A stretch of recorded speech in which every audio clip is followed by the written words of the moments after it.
No momento que eu gravo esse vídeo, mesmo a Raízen reportando um prejuízo bilionário, ela reverte uma queda durante o pregão de cerca de 6% para uma alta de 1%. Isso aqui tem a ver com o resultado da empresa, sim, que não veio tão ruim como a linha de lucro mostra pra gente, tá? Tem a ver também com o que a própria Raízen tá passando pra gente. Eu vou revisar aqui com vocês o que eles mesmos estão nos dizendo, enquanto a Cosan sobe aqui cerca de 6%, também seguindo ali um pouco o ritmo da Raízen, mas, óbvio, ambas as empresas estão também influenciadas pela macroeconomia, ainda naquela dinâmica do índice de rejeição do Lula. O pessoal tende, como eu já disse para vocês no vídeo de ontem, tá muito bacana vocês verem o vídeo de ontem, começar a precificar cada vez mais as eleições. Está precificando num cenário atualmente de que o Lula vai ser o grande vencedor das eleições, o que não é certo, tá meio que em aberto ainda, né? E o cenário macro continua positivo, mesmo com o relatório Focus projetando inflações ainda maiores. Pela milésima vez consecutiva, eles aumentam a projeção para 5,60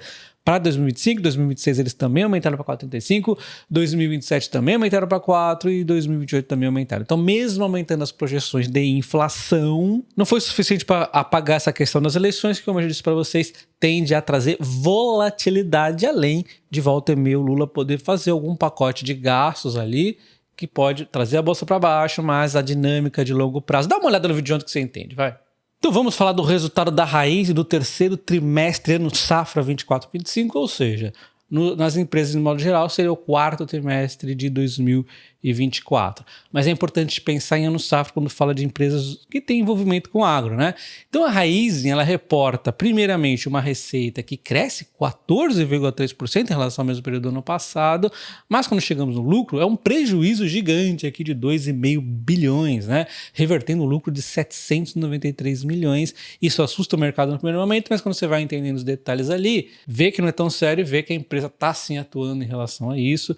Vamos começar pelo EBITDA, né, que eu acho que é mais fácil. A gente começa então pelo EBITDA, a gente vê que o mercado esperava 3 bilhões e a empresa reportou 3 bilhões e 123, então veio acima do projetado pelo mercado na linha do EBITDA, mesmo que tenha apresentado uma queda em relação ao mesmo trimestre do ano passado, era uma queda esperada, tivemos quebra de safra e mesmo assim açúcares renováveis, que é o etanol ali principalmente, e foi muito bem, né, crescendo 7,2%, enquanto mobilidade, que é a parte de distribuição de combustível, deu uma queda de quase 35%, porém já era meio que esperado, tem uma base comparativa muito forte no trimestre do ano passado. A gente já vai ver direitinho o que aconteceu aqui, tá? Ela pretende reduzir os investimentos do próximo ano safra, aqui que vai começar no...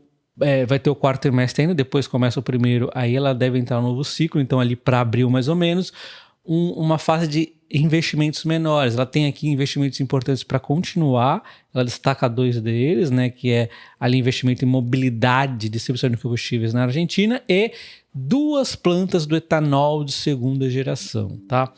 Aliás, esse é um compromisso da empresa, focar muito no core business dela, que é mobilidade, Argentina e Brasil principalmente, açúcar e renováveis. Tudo que não é core, ela vai buscar reduzir, né? Porque estamos numa fase aqui de investimentos muito pesado e um momento de Selic alto, então isso não conversa muito bem. Então vamos entender direitinho aqui, ó.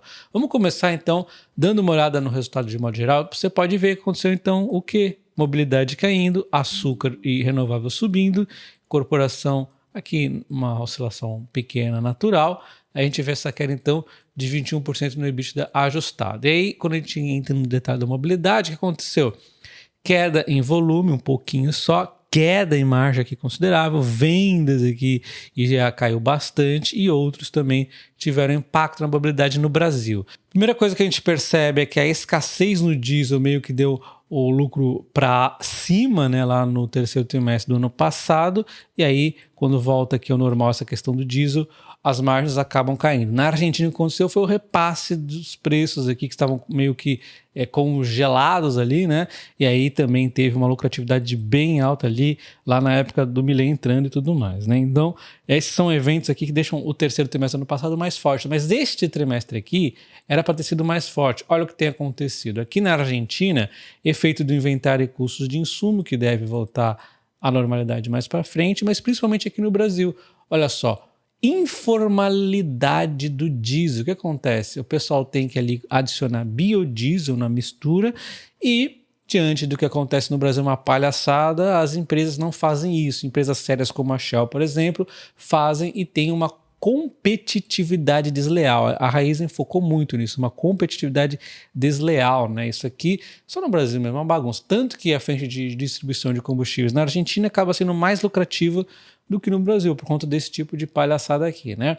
Então, menor contribuição também aconteceu aqui nos resultados de trade, mas o grande ponto aqui foi isso. O que acabou compensando um pouco esse ponto negativo aqui do diesel é a expansão de postos que aconteceu, também aqui uma maior participação do etanol no mix e uma assertividade aqui que eles estão falando, né, da comercialização e expansão de lubrificantes no ano, né, que acabou compensando um pouco esse problema aqui do diesel, né, que é uma palhaçada, né, no Brasil. E essa margem extremamente apertada é principalmente por conta da adulteração dos combustíveis. Quem já não passou por isso? Eu passei, você deve ter passado também. O que a Raízen reclama não é à toa, é verdade, é uma bagunça que acontece no Brasil, essa adulteração de combustíveis. E aí tem essas margens apertadas, tá chegando no EBITDA, beleza. Chegamos no EBITDA. Só que se você quiser realmente avaliar o lucro, você vai ter que considerar a dívida da empresa. Aí quando você fala de dívida, você fala de Selic. Olha a nossa Selic como está convidativa pra caramba para as empresas investirem, né? Então eu concordo 100% com que a Raízen foque os seus investimentos em mobilidade na Argentina. Inclusive, eu acho que é até interessante ela parar de investir em distribuição de combustíveis aqui no Brasil. Só mantém o que está funcionando, não investe em mais nada, porque aqui o Brasil é muita bagunça, né? Deixa o etanol e o açúcar mesmo, que aí sim a gente tem um diferencial competitivo em etanol e açúcar, porque realmente a distribuição de combustíveis é muito difícil aqui no Brasil. Então a gente pode ver aqui a mobilidade Argentina e Paraguai, que caiu 38% em relação ao trimestre do ano passado e em relação ao trimestre anterior subiu 13,7%, mas olha só aqui a margem, né? Você pode olhar tanto a margem do trimestre quanto a margem deste ano, né?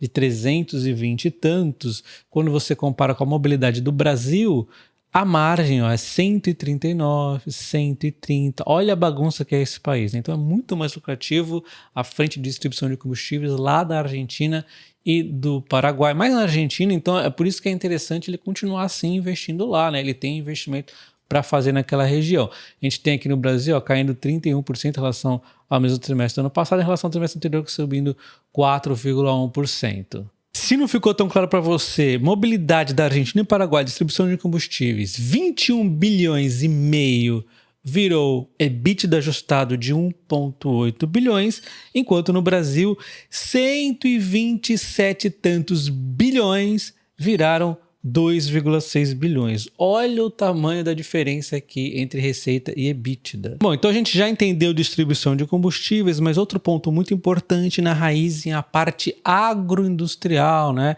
Porque aqui é onde ela moe a cana, tem a produtividade, era um dos focos da empresa ali no pós-IPO, né? Que ela fez muito bem, só que nós tivemos a quebra da safra. E a quebra da safra acabou, então, diminuindo aqui, como a gente pode ver, 7%, né? A produtividade, então, foi afetada aqui um pouco e afetou até o mesmo mix que ela fez. Então, se ela tinha ali os planos para fazer um mix de mais açúcar do que etanol, acaba sendo comprometido, que algumas das partes da safra dela, por exemplo, que era destinada naquele momento a fazer açúcar, acaba tendo de fazer etanol diante ali da quebra da safra. Porque olha só, a piora da qualidade da cana também gerou desafios para a cristalização e produção do açúcar, compensado por um aumento proporcional na produção do etanol. Então ela é forçada a fazer o etanol, né? Porque senão aquela qualidade da cana não estava boa para fazer o açúcar ali, né?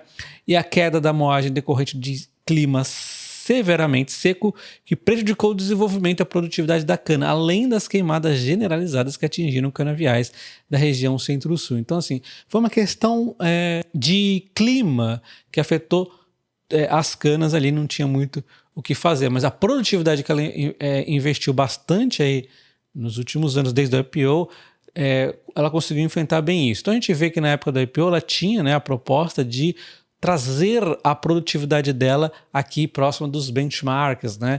E aí ela consegue investir ali corretamente, um investimento ali relativamente pesado, e ali no fim de 2023 a gente já tinha uma foto que ela estava muito próxima aqui nas canas de terceiro, segundo e primeiro corte, faltava quarto e quinto ali, já está muito mais próximo, então assim, meio que ela conseguiu dar uma colocação de investimentos que vem trazendo resultado na produtividade, mas ela vai manter aqui um CAPEX recorrente, né, para manter essa eficiência ali no benchmark do mercado, né?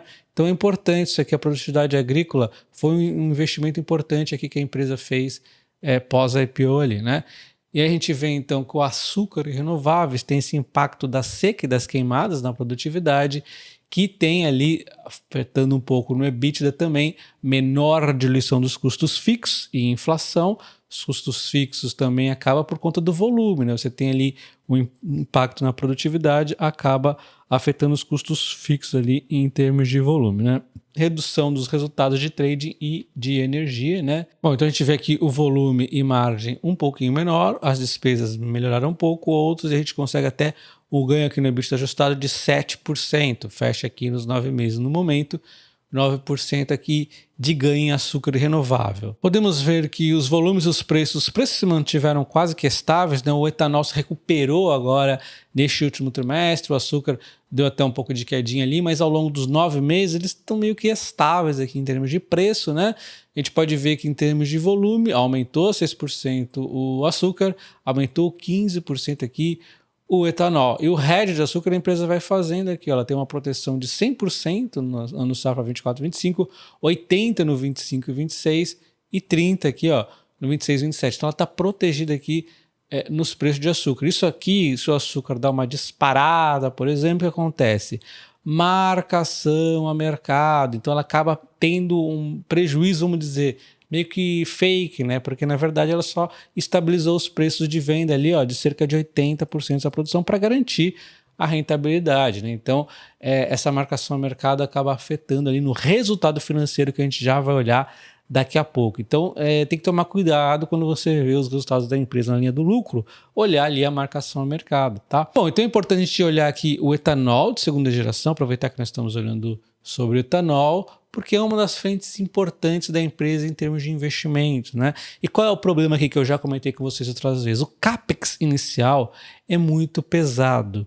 E isso é muito lucrativo, essa frente é muito lucrativa. Eles voltaram a reafirmar a rentabilidade do ativo, inclusive. O problema é que o retorno é demorado, né? Um investimento inicial muito pesado. A gente compara com o etanol de milho, por exemplo, o investimento é menor. Só que aqui nós estamos transformando bagaço de cana, que é basicamente ali, até que tem uma serventia, eles fazem ali vinhaça e tudo mais, mas assim, eles estão transformando isso em etanol de segunda geração. Então é uma geração bacana, só que é um investimento inicial muito pesado. E com a Selic alta, o que acontece? Esse retorno que já é demorado, fica mais demorado ainda, né?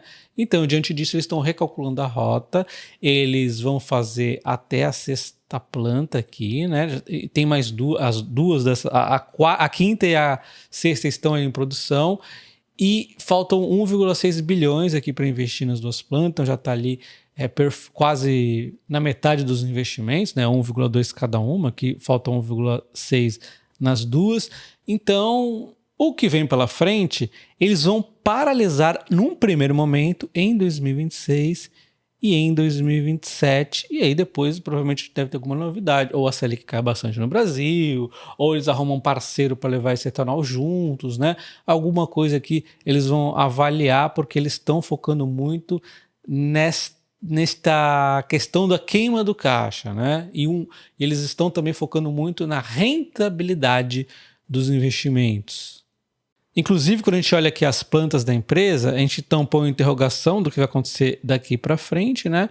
E até a sexta vai ser entregue. É importante destacar que a planta 1 ela está paralisada, não que o etanol não seja lucrativo, mas é que ela é uma planta piloto.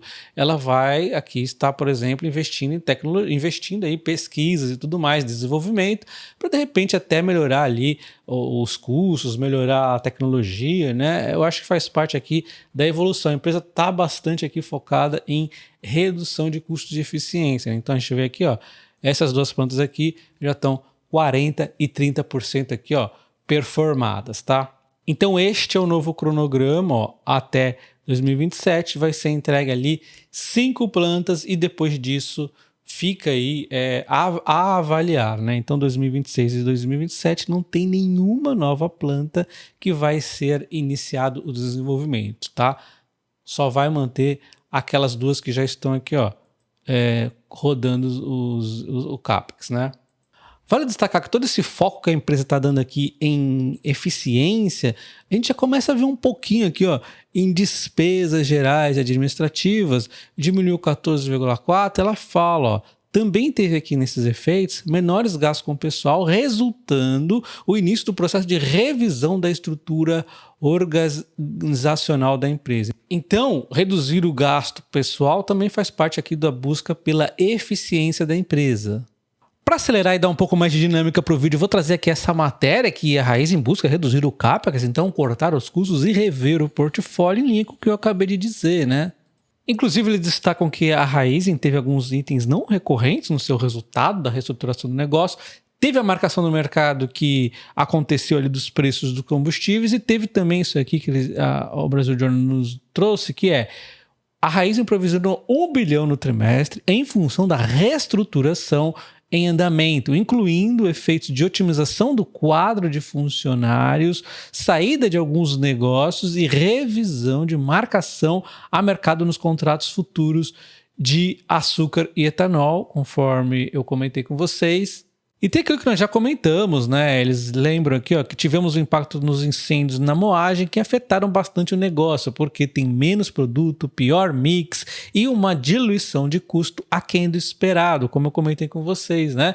A área de trade, que costuma ter resultados consistentes, também não teve uma boa performance. Só que eles explicam ali que o quarto trimestre ainda não deve ser forte, diante até de eles terem concentrado as vendas já, até o terceiro tri, mas virou o ano, vai ter o quarto trimestre, chega ali em abril, inicia um novo ciclo da empresa e as coisas tendem a ir melhor, tá? E como parte do turnaround, a Raizen dividiu a empresa em 3 áreas de negócio, que é a EAB, produção e venda de etanol, açúcar e bioenergia, e 2 operações de mobilidade, que é a distribuição de combustíveis, né? À frente no Brasil e na Argentina. E eu concordo, ela tem que focar no core business, onde realmente é o propósito principal da empresa, né? E eu até comentei com vocês que eu ainda daria, dentre esses itens, que todos eles são bacanas, eu daria uma prioridade menor no Brasil, porque a Argentina é mais lucrativa, isso já não vem de hoje, e açúcar e etanol é o que eu realmente acho que o Brasil tem um diferencial, né? Outra etapa do turnaround bem bacana é o foco na eficiência. A Raizen está avançando a venda de ativos, incluindo o número ainda indeterminado de suas 35 usinas de etanol e açúcar. A ideia é vender plantas que não estejam dentro dos clusters geográficos que geram ganhos de escala e eficiência e que possam fazer mais sentido para outros players com operações naquelas áreas. Então isso aqui é super bacana, né? O que acontece? Qual a maior vantagem de você ter uma empresa grande como a Raizen em relação a uma menor ali? É exatamente essa escala, né? E se você tem usinas que não trazem exatamente a mesma escala e eficiência, a sinergia ali adequada, talvez seja interessante trocar ali, vender, ou provavelmente vender para essa empresa. Aí vamos supor que a Jalles Machado tem uma usina que faz mais sentido para ela ali em sinergia do que para a Raizen, e vende ali para a Jalles, um exemplo só, tá? E aí ela usa esse dinheiro para quê? Para se desalavancar, já é um grande feito. Aí depois, se quiser construir etanol de segunda geração, sei lá, mas eu acho que é bem interessante ela focar realmente o que vai dar mais sinergia para ela ganhar aqui mais escala e eficiência mesmo, tá? Então a companhia anunciou, inclusive, recentemente a venda de quase 1 milhão de toneladas de cana e a hibernação de uma de suas usinas, mas no caso essa usina aqui, além de não ter a sinergia adequada, é uma usina muito antiga, né? Então aqui já é uma usina que já não tem tanta eficiência assim, né? E exatamente como eles complementam aqui no processo que busca otimizar operações. Então, nesse caso aqui, também faz bastante sentido. E provavelmente não encontrou um comprador, não, mas a mais antiga que ela tinha ali, né? Então, também eu acho que faz bastante sentido isso. Ela tem que focar realmente na eficiência e nas suas operações mais lucrativas possível. Outra frente de trabalho é uma redução substancial no CAPEX, a frente de investimento, como nós já vimos ali, onde ela vai focar nas 2 plantas de etanol que já estão ali em início de produção e mais a construção da refinaria da empresa lá na Argentina, né, que vai ajudar a melhorar o mix lá no país, né, na Argentina, que aliás, como nós já vimos, é uma frente mais bacana que aqui no Brasil, né? Então assim, pode continuar na Argentina, tá bacana os investimentos lá. E aí, infelizmente, mas com 100% do meu apoio, né, exatamente o que eu comentei ali ao ver os resultados, tá dito aqui, né? No Brasil Journal, o Nelson disse, eu ainda não tinha visto essa declaração, né? Na distribuição de combustíveis, a ideia é manter o nível de CAPEX nos últimos anos para proteger e blindar essa rede de postos, prêmios que temos, sem grandes novos investimentos para expansão. Perfeito! Observe que eu não estou dizendo que não presta a distribuição de combustível no Brasil. O que não presta é você investir em novas frentes de distribuição com uma Selic altíssima, gera um alto custo, né? Sendo que as margens são comprimidas por conta dessa coisa aí que acontece, adulteração nos combustíveis. E mesmo que a Selic baixe, vem o governo seguinte, faz bagunça e aumenta de novo. Então não é um cenário que dá para ficar investindo aqui no Brasil, na minha visão, tá? Até que a gente tem uma clareza muito melhor das coisas. Ele complementa então que esses 2 são os únicos investimentos de crescimento que estão no momento aqui de mais peso na empresa. No nosso foco agora é operar bem e digerir os investimentos que fizemos nos últimos anos, gerando sinergia e integração e tirar o portfólio que não faz sentido, reduzindo nosso endividamento. Outro ponto que aí foi dito lá na call de resultados da empresa é que os dividendos da Raízen vão reduzir. Então, se você quer a empresa pelos dividendos, muito provavelmente eu chutaria aqui 2 anos mais apertados de dividendos, e inclusive a própria Cosan, que é interessada em ganhar esses dividendos da Raízen, né? Ela concordou com esse processo para fazer o turnaround na Raízen, menos dividendo hoje para mais dividendo amanhã. Eu acho super bacana isso. Você pode ver que mesmo a Raízen projetando dividendos menores aqui na sequência, ainda assim a Cosan aceitou bem aqui isso tudo, né? A própria Raízen também subindo aqui 2,2%. Este vídeo eu ia levar apenas para os membros do canal, mas como tem a ver com a Raízen, eu acabei resolvendo deixar aberto para todo mundo, então não se esqueça do like nesse vídeo, sua inscrição no canal ativando o sino. Considere então se tornar membro do canal para ter acesso a vídeos exclusivos, planilha de dividendos e também trocar uma ideia lá comigo, com o pessoal do canal. Lembre-se que eu tenho o meu curso de investimentos com foco em ações para você se tornar um investidor melhor. Tem o meu curso de opções para você ganhar mais dividendos com as suas ações, também se proteger contra quedas, e tem a possibilidade de você comprar os meus 2 cursos por um preço aqui de R$ 990, que é muito abaixo da média do mercado. Se você quer saber mais sobre o que tem nos cursos, link na descrição do vídeo, acesse topeacoins.com.br. Um abraço e até o próximo. Valeu!